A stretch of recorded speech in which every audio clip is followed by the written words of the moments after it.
sa Enero sa ginsugura ng kampanya sa English government batok sa modified mufflers. Ginguba na sang Iloilo City Government ang masobra 150 tanan ka mga modified mufflers nga nakumpiskar sa syudad sang Iloilo subong adlaw Mayo 17.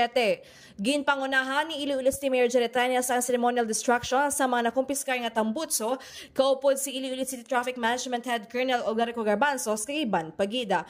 Ginihiwat ang pagpalapak sa mga pison sa mga tambutso sa Iloilo Freedom Grandstand.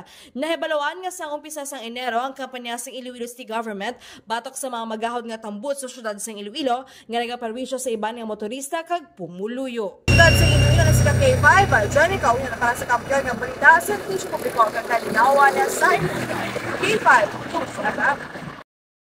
Ang ining balita ang ginadulong sa inyo sang DTX Coffee Mix. Himo sa natural nga sangkap pareho sang amarkuso, chia seeds, desugared sugared cane extract powder. DTX Coffee Mix. Nakakapi ka na, naka-detox ka pa. DTX Coffee Mix. Mabakal sa mga butika.